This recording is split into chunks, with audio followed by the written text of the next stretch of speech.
Oi, pessoal! Chegamos ao último episódio da segunda temporada do Café com Mais Leite, o videocast que é a voz da pecuária leiteira. Em pauta hoje, a mastite, uma inflamação da glândula mamária, considerada a principal doença que afeta rebanhos leiteiros em todo o mundo. Uma enfermidade multifatorial que causa enormes prejuízos ao setor e requer boas práticas de produção e cuidados com o meio ambiente e a sanidade do rebanho. Quer saber como lidar com a mastite? Então, a partir de agora, fique com a gente. Aqui no estúdio eu recebo hoje o Eduardo Pires Macedo, que é coordenador técnico especialista da Boehringer, o Edu que participou com a gente de vários episódios ao longo dessa segunda temporada e hoje fechando aqui com chave de ouro, né, Edu? Olá, Paulinha, obrigado pelo convite. Uma satisfação tremenda estar aqui hoje podendo falar de um tema que eu sou um grande entusiasta, realmente qualidade do leite, mastite. Então, fiquem conosco, nós vamos trazer boas informações e conteúdos aqui para os produtores rurais. Com certeza. E aqui também ao nosso lado, a Mariana Brant, que é médica veterinária, consultora em qualidade do leite e controle da mastite bovina na Mais Leite Consultoria, localizada na região metropolitana de BH, Minas Gerais, que é a maior bacia leiteira do nosso país, com uma produção anual de mais de 9 bilhões de litros de leite. Bem-vinda, Mari. Obrigada, Paulinha. Estou muito feliz de estar aqui com vocês. Vai ser uma honra bater esse papo aqui com todo mundo, falar de um tema que eu gosto muito, que a gente trabalha aí no dia a dia, poder trazer um pouquinho da nossa experiência. Muito obrigada pelo convite. A gente que agradece a sua participação e virtualmente com a gente hoje o professor José Pantoja da Unesp Botucatu, ele que tem mestrado e doutorado em qualidade do leite, atua como pesquisador e consultor nessa área e também no controle da mastite bovina no Brasil e no exterior. Muito bem-vindo, professor. Muito obrigado. Obrigado pelo convite. É um prazer dividir aqui o podcast com o Eduardo, a Mariana. Muito obrigado. Professor, começando então já com você. A gente sabe que a mastite é uma doença complexa, então eu queria que você contasse para a gente quais são os principais agentes causadores e de que forma as vacas são infectadas. Assim, a mastite tem muitas causas, né, com micro-organismos, mas mais de 95% dos casos são relacionados a bactérias, né, são patógenos que podem ter diferentes origens e é mais fácil, assim, são mais de 100 patógenos, 100 agentes causadores de mastite. Acho que fica mais lógico a gente agrupar, talvez, né, a gente chama esses patógenos de um grupo, um dos principais são os contagiosos. Uhum. E dentro desse grupo dos contagiosos, né, que contagiosos significa que eles podem ser transmitidos de vaca a vaca, principalmente no momento da ordenha, pelas teteiras contaminadas com leite com esses agentes. E os principais são os Staphylococcus aureus, no mundo todo, não é um problema, né? O Streptococcus agalacti, que já foi um problema no mundo inteiro, agora as regiões mais desenvolvidas do mundo leiteiro fizeram um trabalho muito interessante ao longo dos anos para tentar erradicar esse patógeno, embora não tenha sido possível de vários lugares ainda, né? E outros, como o Mycoplasma, também é um patógeno contagioso importante, né? Corynebacterium também. Então, esses são os contagiosos. Os patógenos ambientais, né? O nome já diz, eles vêm do ambiente, o ambiente primário deles, por exemplo, os Streptococcus ambientais, Streptococcus ubris, Streptococcus dysgalacti, tem outros também patógenos relacionados a eles, mas são um pouco diferentes, né? O Enterococcus, Lactococcus, todos esses que eu falei, eles vivem muito bem nas fezes, na sujeira, no barro, na água, até podem ser encontrados no rumen das vacas, nas fezes, né? Eles participam daquele ciclo chamado de orofecal. E é interessante, né, que essa classificação de contagiosos e ambientais, cada vez ela é menos usada, né? Porque os ambientais, Então, vejam só que problema que é isso. Eles vêm do ambiente, causam mastite nas vacas, mas também se comportam de natureza contagiosa. Uma vez infectando ali a vaca, eles podem ser transmitidos no momento da ordenha. Isso é um grande problema, né? E outro grupo importante dos ambientais são os coliformes. Então, principalmente Escherichia coli e a Klebsiella, também os coliformes fecais. E aí tem outros patógenos, né? Por exemplo, a gente chama de oportunistas, às vezes, que são habitantes da flora normal, são os estafilococos que não são áureos, né? A gente chama de SNA, estafilococos não áureos.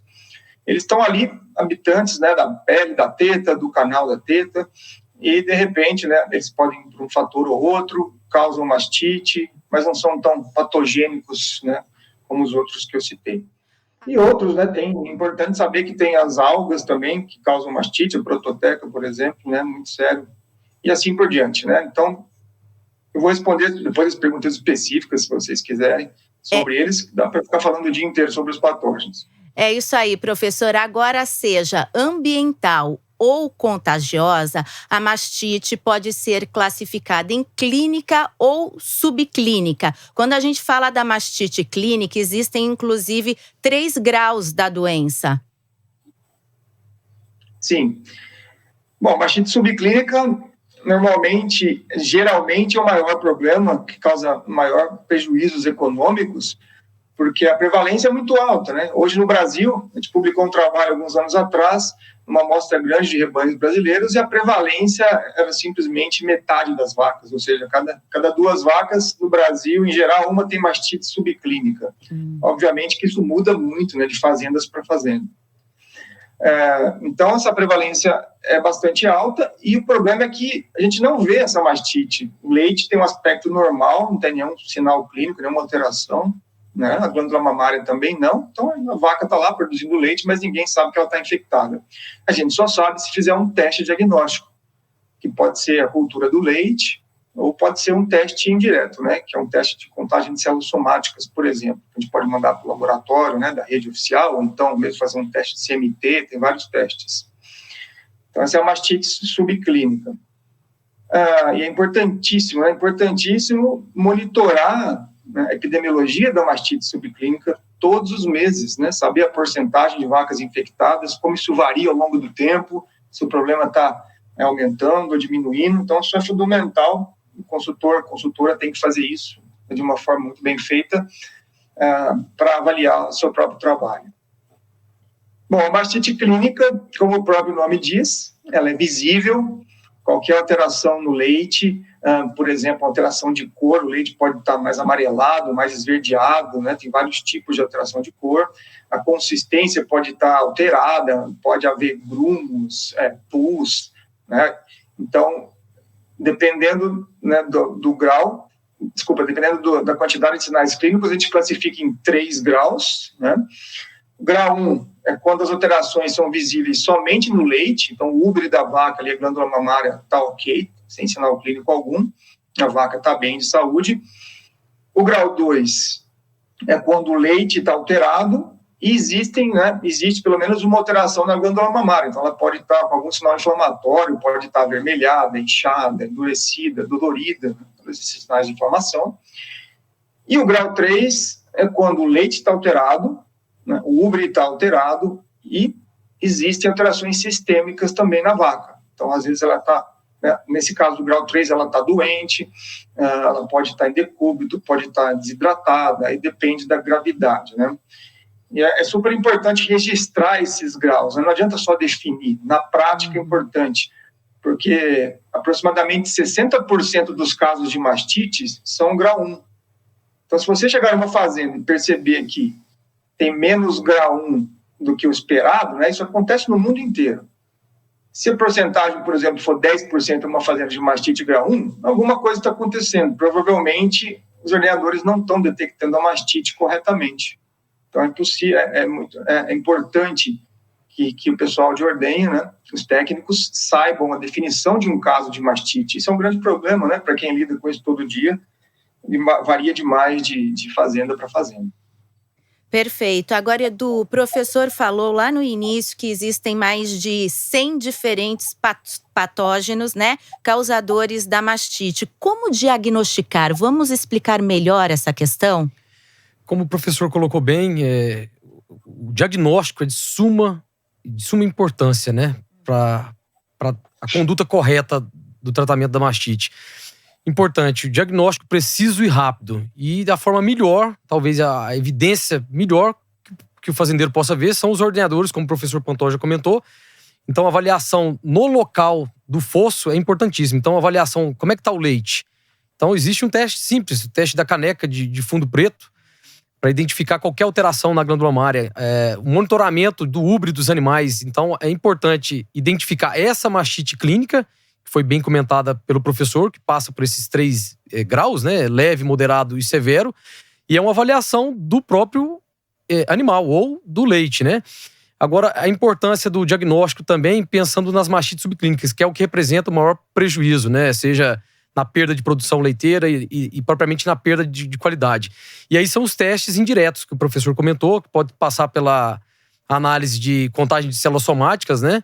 Ou também o CMT, identificar através do California Mastite Test aquela glândula mamária que não apresenta nenhum problema, ou o leite também visivelmente está normal, mas que essa vaca pode estar infectada. Então, hoje já existe até uma correlação, se a gente pegar novilhas e vacas, né, mas de 150 mil a 200 mil células somáticas, a gente pode dizer que essa vaca possivelmente pode estar infectada. Então, são exames que devem ser adotados numa fazenda pensando em identificar mais rapidamente como é que está a mastite na fazenda, né, Paulinha? Isso é muito importante, né, Mari? Não basta apagar o incêndio, é preciso que ele não ocorra novamente. Nesse sentido, quais as boas práticas de manejo que a gente pode recomendar ao produtor de leite? Então, Paulinha, como até o professor também comentou, a mastite ela vai ocorrer por uma infecção, né, uma entrada de um patógeno dentro da glândula mamária. O período mais crítico para esse animal é durante a ordenha, que é quando a gente tem a abertura desse esfíncter, que ela vai estar realmente susceptível à entrada desse patógeno dentro do úbere. Então, a gente foca muito o trabalho, inicialmente, no treinamento dos colaboradores para executarem uma rotina que seja extremamente preventiva, né? Que a gente consiga ter um trabalho de limpeza desse teto antes da ordenha, que seria o pré-dipping, né? Então, usar o produto adequado, da forma adequada, respeitar o tempo de ação desse produto, executar o teste da caneca com atenção. Isso é um desafio que a gente tem, porque a gente tem uma troca de funcionários, a gente tem variações nas pessoas dentro da ordenha. Então, no dia a dia, a gente tem que estar sempre retreinando, mostrando para eles a importância disso.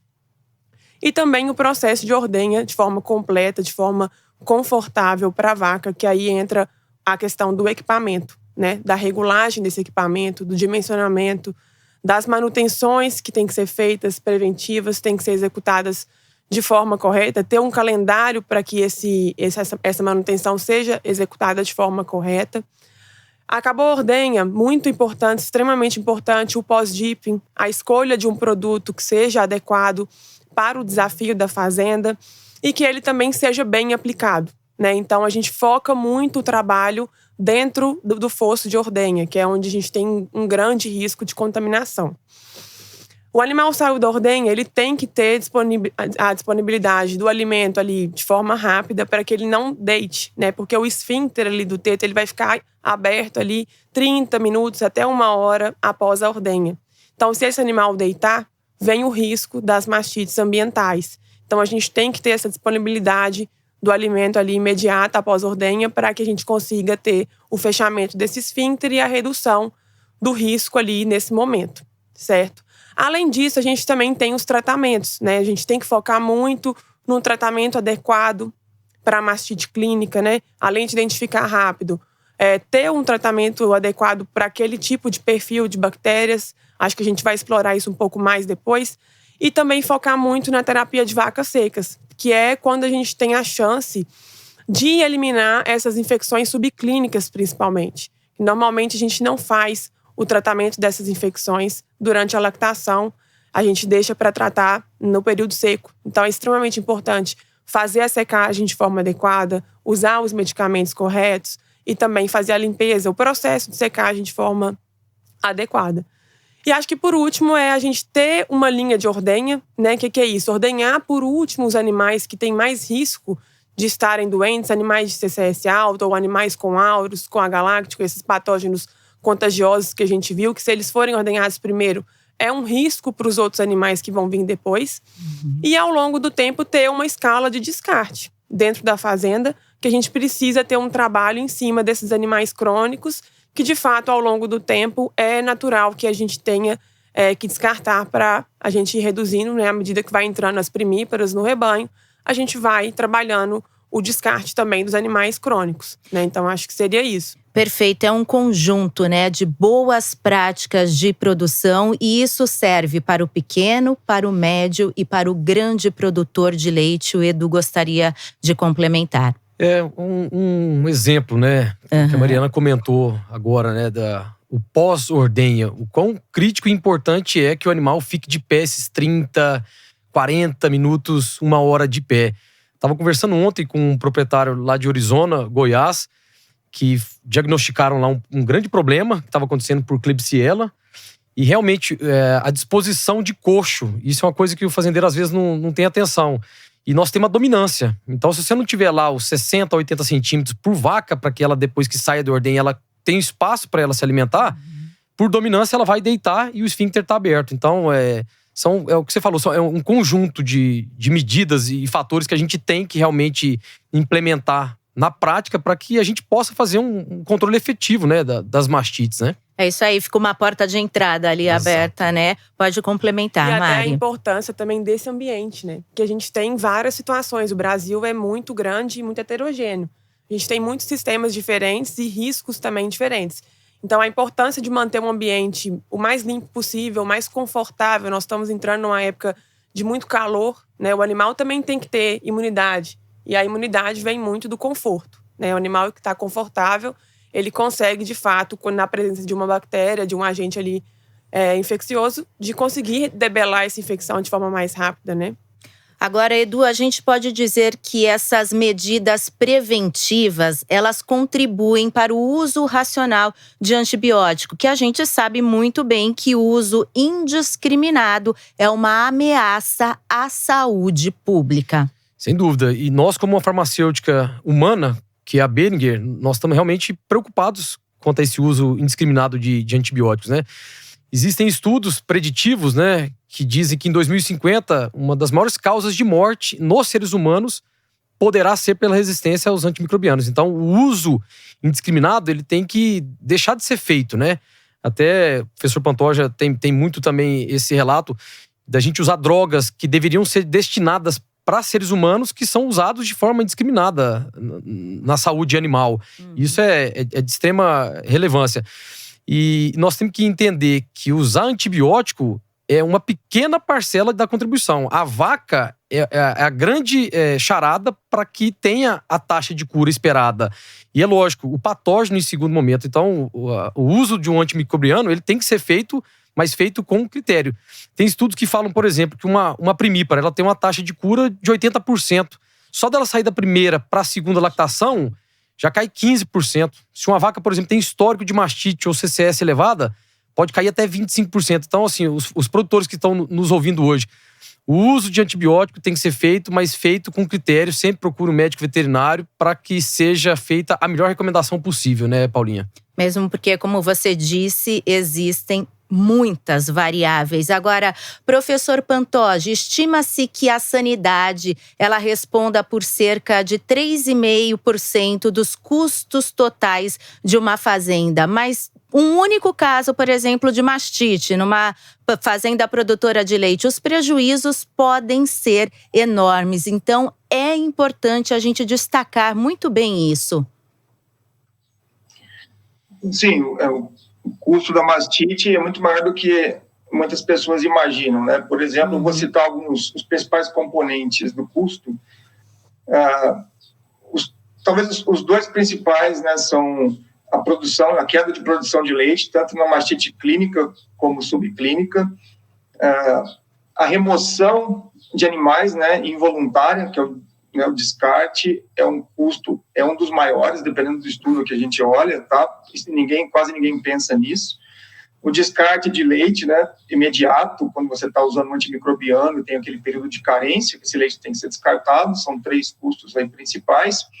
E tem vários outros, por exemplo, assistência veterinária, os custos preventivos da mastite, né, os medicamentos, as perdas de oportunidade e as penalidades, né, de bônus de pagamentos de qualidade do leite, a mão de obra. Existem até, a gente sabe que a mastite tem um efeito negativo na reprodução das vacas, embora esses custos não tenham sido estimados ainda, quantificados perfeitamente, são custos também, outras doenças, né? Então, você vê, é uma constelação aí de fatores que formam o custo da mastite. Mas, se vocês quiserem, eu posso comentar dos principais aqui, para vocês terem ideia, o custo de um caso de uma vaca holandesa produzindo, em média, 20 quilos por dia de leite é ao redor de R$1.000, certo? É grande assim, um caso de mastite. Então, é importante que o consultor consiga, né, formular esses custos, né, para mostrar para o produtora quanto eles estão perdendo, né, por mês, por ano, devido a essa doença. Isso é uma das coisas mais óbvias para justificar o trabalho de consultoria. Então, por exemplo, uma vaca que tem um caso de mastite clínica, em geral, ela vai perder 5% da lactação toda de mastite. O pessoal só pensa naqueles primeiros dias do descarte de leite, mas ela nunca vai recuperar o potencial produtivo da lactação dela, né? Então, aproximadamente 15% a 20% das vacas que têm mastite, elas vão ser ou removidas do rebanho, né, involuntariamente, ou vão a óbito até o final da lactação. Então, esses 2 impactos são realmente os maiores, né? Então, a gente tem que fazer esse cálculo como um todo na fazenda, levando em conta a incidência, né, a quantidade de casos de mastite por ano. Aqui no Brasil, tem lugares que tendem a ser bastante alta, né? É comum ver 60% das vacas, né, tendo mastite, pelo menos um caso todos os anos, no ano, e assim por diante, né? Mas acho que é importante comentar também que a mastite subclínica normalmente é responsável pela maior componente do custo. Aproximadamente 50% do custo total é devido à mastite subclínica, que a gente nem vê, né? Como a gente estava discutindo agora há pouco. Então, uma vaca que está subclinicamente infectada varia de patógeno para patógeno, mas vai perder em média 10% da produção de leite todos os dias, né? A mastite clínica é responsável por aproximadamente 35% do custo total de mastite, e aí 15% a gente coloca em custos preventivos, aproximadamente, né? E dentro da mastite clínica, muita gente pensa que o custo de mão de obra, né, de chamar o veterinário e gastar com medicamentos é a parte mais alta, mas é o menor custo, né? Normalmente, os medicamentos são responsáveis por 1% a 2% do custo total da mastite. Então, os grandes custos, como eu falei, são o descarte de vacas, né, a remoção, que corresponde de 35% a 50% do custo total da mastite clínica. E as perdas de produção correspondem a aproximadamente 35% desse custo. O leite descartado corresponde a 11%, 12%, 13%, dependendo do estudo. E a mão de obra também, como eu disse, como os medicamentos, é uma fração menor, 3%, 4%. Então, acho que isso é interessante nesse dado, que muita gente pensa ao contrário, não leva em conta as perdas invisíveis, né, vamos dizer assim. Com certeza, viu, professor? Expressivos os prejuízos produtivos e econômicos. Agora eu queria saber da Mariana quais os fatores que vocês levam em conta para indicar o melhor tratamento para os clientes de vocês e também já comentasse sobre um dos períodos mais críticos do ciclo de lactação, que é o período seco. Sim, pensando primeiramente no tratamento da mastite clínica, é muito importante a gente avaliar o animal, né? O histórico de mastite desse animal, quantos casos ele já teve naquele teto ou se teve em outros tetos, qual foi a duração desses casos anteriores, quantos dias em lactação esse animal tem, é um animal que está recém-parido, é um animal que está no final de lactação, qual é o número de crias que esse animal tem, porque à medida que a gente avalia isso, a gente entende que a gente tem uma maior ou menor taxa de cura, né? E o medicamento, ele é a cereja do bolo. A gente tem que pensar na situação como um todo para garantir essa eficiência ou não. Hoje, a gente tem uma ferramenta muito importante que está sendo usada nas fazendas, que é a cultura microbiológica na fazenda, né? Antigamente, a gente não tinha essa ferramenta, a gente tinha protocolos únicos ali para tratar os animais, a gente não sabia. E essa ferramenta, ela permite saber, dentro de 24 horas, qual é o agente causador da mastite. Se tem algum agente ali dentro e qual é esse agente. E com isso, a gente consegue direcionar o tratamento de forma mais adequada. Sendo que mais de 40% normalmente dos casos, a gente não usa antibiótico. Ou porque no momento da coleta já não tem mais nenhum agente bacteriano, ou porque é algum agente que não vai ter uma boa responsividade ao tratamento. Então, a gente consegue reduzir o uso de antibiótico com o uso dessa ferramenta e, quando é um agente sensível, usar um protocolo realmente que seja direcionado para ele, de duração adequada, com a base adequada para aquele agente. Então, é uma ferramenta que a gente tem usado muito nas fazendas para auxiliar na eficiência desses protocolos de tratamento. E falando da mastite subclínica, com certeza o período seco, de fato, é o período mais crítico. É onde a gente fala que o produtor não pode economizar. Ele precisa usar um bom medicamento na secagem, associado ao selante. Ele precisa garantir que o animal chegou nessa fase com o score corporal adequado também, para que ela tenha, de fato, saúde. E também fazer o processo de higienização desse teto, todo o processo antes, né, da aplicação do medicamento. Então, é fundamental monitorar também o resultado dessa terapia de secagem, né, para determinar, de fato, se o protocolo está sendo eficiente ou não. O único agente que a gente faz o tratamento subclínico durante a lactação é o Streptococcus agalacti, que é um agente contagioso e que tem uma boa taxa de resposta aos tratamentos intramamários durante a lactação. Então, a gente usa a blitz-terapia, né, para poder tratar os animais, tem que fazer todo um processo de separação, isolamento dos animais doentes, e fazer o tratamento tem sido muito eficiente. Aí a gente consegue alcançar taxas de cura aí de 90% ou até mais durante a lactação. Eu gostaria também que o professor Pantoja acrescentasse um pouquinho mais de informações agora então para a gente, aproveitando esse gancho aqui final da Mari em relação a esse patógeno e a blitz-terapia, professor. Assim, nós temos estudado bastante Streptococcus agalacti, porque no Brasil é um dos patógenos mais prevalentes ainda, infelizmente, né? Como eu disse, várias regiões leiteiras desenvolvidas do mundo já erradicaram. América do Norte, por exemplo, é raríssimo achar rebanhos lá com Strep agalacti, mas ele é um problema emergente também nos países nórdicos atualmente, por exemplo, né? E outra coisa que a gente sempre considerava uma verdade absoluta é que a gente pensa que ele só pode ser encontrado na glândula mamária, né? E, na verdade, estudos mais recentes mostram que ele também pode ser isolado do ciclo orofecal, como eu disse, das fezes, né, da mucosa das vacas. Então, são informações novas que vão sendo adicionadas nesse quebra-cabeça grande, né, que é a ciência. Mas o Strep agalacti é muito importante, né, que esse programa de blitz-terapia significa tratar todos os animais infectados ao mesmo tempo. Isso é um procedimento complexo, né? Porque você está tratando várias vacas ali ao mesmo tempo, e isso pode causar resíduos no leite, e o produtor perder, né, uma carga inteira. É muito perigoso esse manejo. Então, tem que ser feito com bastante responsabilidade, de novo, sempre com o apoio de um consultor, tá? Mas é assim, a gente, resumindo, o primeiro passo é fazer um diagnóstico laboratorial muito bem feito, né? Aí tem várias técnicas de amostragem, mas em geral, por exemplo, tirar uma amostra de leite de todas as vacas do rebanho, mandar para o laboratório, e aí as vacas que forem positivas para esse agente, elas vão ser separadas, como a Mariana falou, no lote no final da ordenha, né, para proteger as vacas sadias. Esse é o objetivo, um dos principais, né, proteger as vacas sadias. E aí, depois disso, as vacas assim, segregadas na hora da ordenha, na linha de ordenha, elas vão ser submetidas a esse tratamento. Normalmente é um tratamento rápido e eficiente, né? Então, se você considerar qualquer droga beta-lactâmica, a chance de cura vai ser maior que 85%, 90%, com um tratamento curto aí de aproximadamente 3 dias.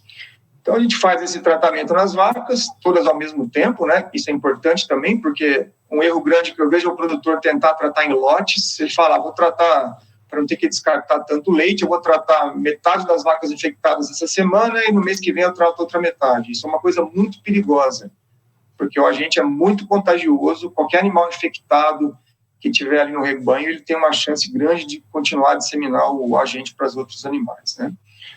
E uma vez, então, que as vacas são tratadas, a gente espera aproximadamente aí 10 dias, 7 dias depois do período de carência, e aí manda para o laboratório o mais rápido possível, tá? Eu até acabei um estudo agora de mestrado para saber se a gente podia usar as plaquinhas cromogênicas lá, né, que tem algumas no mercado agora, para fazer o teste na própria fazenda. Só que a sensibilidade delas ainda é desejável, então existe um risco grande de um resultado falso ou negativo, que é bem perigoso, né? Bem, então, esses animais, a gente faz a cultura de novo para ver quem curou, quem não curou, depois do tratamento. E depois disso, né, as vacas que se curarem vão ser reintroduzidas no rebanho sadio novamente, mas sempre vai sobrar aí 1, 2 vaquinhas que não se curaram. E aí eu acho que é muito difícil recomendar o retratamento. Ele pode ser feito, mas essas vacas devem ser removidas do rebanho assim, o mais rápido possível, né? E depois disso é super importante fazer essas triagens mensais do rebanho, né, do rebanho inteiro, se for possível, porque uma vaca, né, sempre vai ter uma vaca que não teve sucesso no tratamento, a gente não diagnosticou, então uma vaca que já pariu infectada. É super importante fazer essas triagens com cultura bem detalhada, mês a mês, até que você consiga a erradicação. Então isso é uma vantagem, né? A Mariana deve fazer bastante isso no campo, né? Eu já lidei também com dezenas de rebanhos e é muito gratificante ver que você tem um rebanho com mais de 1 milhão de CCS no tanque. A gente faz a milisterapia, né, de uma forma bem sistematizada, e depois de 3, 4 meses a CCS já reduz para 400 mil e assim por diante, né? Muito rápido o progresso. Mas, como eu disse, façam a triagem mensal, nunca desistam até conseguir a erradicação pelos 3, 4 meses, as culturas todas vão estar negativas, isso é fundamental. Então, assim, acho que o meu recado seria, sempre façam isso com auxílio de um consultor de confiança, devido à irresponsabilidade, né, e o risco de contaminar o leite com resíduos, devido a esses múltiplos tratamentos. Mas basicamente é isso. Se vocês quiserem saber mais algum detalhe, aí a gente pode elaborar mais. Dicas importantíssimas. Agora, Edu, para evitar prejuízos, também é importante o produtor ter em mente que precisa escolher as melhores, as mais modernas soluções. E aí entra a linha leite da Boehringer. Eu queria que você apresentasse ela para a gente, né? Que conta com uma gama de produtos provados, testados, eficientes no controle da mastite. Bem, Paulinha, como o professor Pantoja e a Mariana comentaram, né, o tratamento ele tem que ser bem conduzido, mas a prevenção, ela talvez seja um dos principais fatores aí para a melhoria dessa qualidade do leite, né? Então, a gente pode dividir a linha da Boehringer na parte preventiva, né?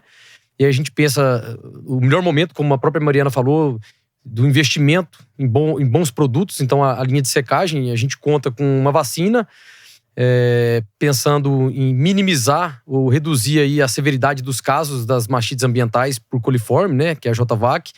Nós temos também um selante, o MMAST selante, que tem o objetivo de blindar o teto do animal para não entrada de micro-organismos durante esse período seco. E o Mamizin, que é uma bisnaga antibiótica com o intuito de prevenir novos casos de infecção durante a secagem, mas também de tratamentos dessas situações que a Mariana comentou, de vacas que estejam com uma mastite subclínica, né? Principalmente pelos patógenos comentados aí pelo professor Pantoja, os estafilococos não áureos, né? E durante a vaca em lactação, nós temos que ter assim, o critério, principalmente, de olhar o histórico da vaca, que foi comentado pelo professor Pantoja e a Mariana, para conduzir o tratamento da melhor forma possível. Então, a gente conta com uma bisnaga intramamária, o Brulexin, e um anti-inflamatório. Então, assim, uma linha muito enxuta, diferentemente da gente pensar num arsenal de grandes antibióticos, mas focada realmente pensando na melhor opção para secagem e uma opção também muito boa para tratamento, né? Edu, e tem algum estudo que você possa apresentar também para a gente que comprove a eficácia da linha leite da Boehringer? Temos vários estudos, né? Uhum. A Boehringer é uma empresa tradicionalmente na Europa e Norte América, né, na linha leite. E aqui no Brasil, ela fez uma aquisição recente, né, há 4 anos, mas com bastante conteúdo, né, e critério científico nos estudos. Então nós temos estudos bem validados, por exemplo, da vacina J5, né, a nossa JVac, pensando na redução da severidade dos casos. Então, o grande objetivo, e diferentemente do que os produtores imaginam, vou usar a JVac e não vou ter mais mastite ambiental. Não é isso. O grande objetivo é reduzir que essa vaca perca o peito, que essa vaca morra por uma mastite por coliforme, que ela é mais severa, né? Então, a gente tem bastante estudo disso. Nós temos estudo com o próprio Mamizin, relatando aí redução de número de casos clínicos na próxima lactação de vacas tratadas com Mamizin, ou até mesmo de redução de CCS. E tem estudos assim, muito interessantes mostrando o quão a Boehringer é preocupada com o uso racional de antibiótico. Nós temos estudos do Brolexin, que é uma droga de primeira geração, uma cefalosporina de primeira geração, mostrando por que eu vou abrir mão de usar uma droga de terceira ou quarta geração se nós temos na formulação dela uma cefalexina associada a uma kanamicina que traz um retorno de eficácia parecido ou igual a drogas de quarta geração. Então, eu uso consciente de drogas, né? E aí, por último, que eu não poderia deixar de falar, o Metacan, que vem com esse conceito de bem-estar animal. Tem estudos super atuais mostrando que se você medica uma vaca com anti-inflamatório, você melhora a taxa de cura bacteriológica, né? E nesse estudo do McDougall também foi possível ver que melhorou até a eficiência reprodutiva, porque vacas com mastite, elas emprenham menos, como o professor comentou aí anteriormente, né?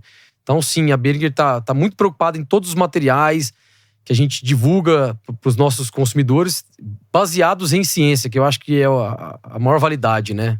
Com certeza, Edu. Agora, o programa caminhando para a reta final. Eu quero ouvir as considerações finais do professor Pantoja, lembrando que essa doença vai interferir muito na qualidade do produto final, ou seja, do leite.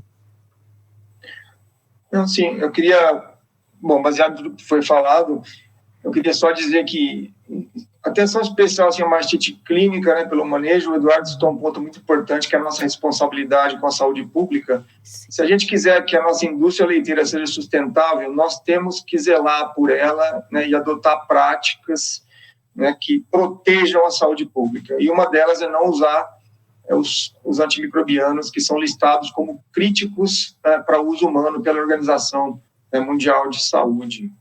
Tá? Acho que isso é importante. Aqui no Brasil, as coisas acontecem meio que ao contrário, né? Por exemplo, a ciprofloxacina intramamária, aqui no Brasil, acho que é o único país do mundo que eu conheço que usa você pode comprar esse produto em qualquer loja agropecuária do Brasil, sem receituário, e usar em vacas em lactação. E é a droga que está especificamente listada lá como crítica para uso humano, né? Então, a gente não pode fazer isso. A gente tem que ter responsabilidade, e nisso eu admiro bastante, né, a iniciativa de vocês por estar tentando focar em drogas assim, que são menos críticas para os humanos e ainda eficazes, né? E enfatizar também que as drogas em si, né, os princípios ativos, o tratamento, os remédios para mastite, eles têm uma importância muito menor para a cura de um caso do que a maioria das pessoas pensa. A importância é muito maior, como já foi falado também, são os fatores das vacas e dos patógenos. Então, por exemplo, se uma vaca estiver infectada por Staphylococcus aureus, uma infecção mais velha, mais crônica, de 6, 8 meses de idade, por exemplo, em 2/4, você pode fazer o melhor princípio ativo do mundo, o mais moderno que exista, pela via intravenosa, pela via intramamária, combinar os dois, nada disso vai ter efeito algum, tá? Porque é uma mastite que já está, né, crônica. O Staphylococcus aureus, ele vive lá nos piogranulomas, são estruturas lá que ficam protegidas lá dentro por anos e anos. Então, a maioria das falhas de tratamento da mastite, elas são resultantes, né, elas são devidas, não é a resistência antimicrobiana, como muita gente pensa, né, nem as drogas, de novo, são fatores dos patógenos que estão ali e dos fatores das vacas. E a gente precisa entender isso. Então, um fato muito importante é que se nós tratarmos todos os casos de mastite que acontecerem numa propriedade às cegas, ou seja, sem usar o histórico de CCS, número de casos repetidos, a Mariana citou tudo isso já. a gente vai desperdiçar aproximadamente 70% de todos os tratamentos. Imagina o impacto financeiro disso, né? E o impacto para a saúde pública. Então, nós precisamos urgentemente usar ferramentas como a cultura na fazenda, né, e análise de dados, que não custa quase nada, né? Praticamente tudo isso aí já está disponível numa fazenda, para poder manejar essa doença de forma racional. Então, queria deixar essa mensagem também, e, mais uma vez, estou à disposição, se quiserem colaborar mais alguma coisa. Professor, muito obrigada por ter aceito o nosso convite, por todas essas informações hoje aqui compartilhadas. Mari? Então, a mensagem final que eu deixo seria o foco no trabalho ali dentro da rotina de ordenha, que é um trabalho que a gente faz todo dia e a gente vê que ainda tem muita coisa básica que ainda o ordenhador ele não sabe, que o próprio produtor muitas vezes desconhece. Então, o trabalho da consultoria ele é fundamental junto no dia a dia com eles, para que a gente consiga ter uma prevenção de fato eficiente, né? Então, acho que o recado seria esse: acompanhe a rotina de ordenha com seus ordenhadores, trabalhe de fato todos esses pontos de limpeza de teto, os pontos que parecem que não são necessários, mas que ainda há muitas falhas, tá? Mari, mais uma vez, obrigada por estar aqui com a gente, parabéns pelo trabalho. Edu? Bom, Paulinha, primeiro, obrigado aí pelo convite, agradecer ao professor Pantoja, a Mariana aqui pela presença, um bate-papo super informal, mas com bastante conteúdo técnico, né? E eu acho que a mensagem final, nós como uma companhia, uma farmacêutica humana e animal, com mais de 135 anos, falar de pessoas, como a Mariana falou, é de suma importância, e os cuidados, como o professor Pantoja falou, para a gente não ficar usando antibiótico de forma indiscriminada.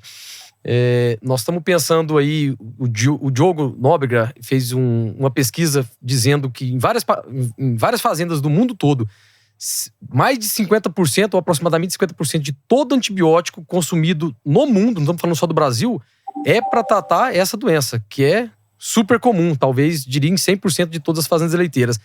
Mas será que essas vacas realmente precisariam estar tomando antibiótico? Nós já vimos que aqui, ao longo desses minutos aqui que nós falamos, que aproximadamente 40%, 50% das vacas nem sequer precisariam ser medicadas com antibiótico. Então, olhar a vaca é de extrema importância para que a gente consiga tratar as vacas que realmente precisam ser tratadas. E talvez aquele tabu de chegar numa fazenda e falar, ó, essa vaca não precisa ser tratada. Eu acho que é o papel da indústria, se a gente quer uma cadeia sólida, e do consultor, de quebrar esse paradigma na cabeça do fazendeiro, né, Paulinha? É verdade, Edu. Mais uma vez também, obrigada a você pela parceria ao longo desses 4 últimos episódios e até a próxima temporada, hein? Sem dúvida.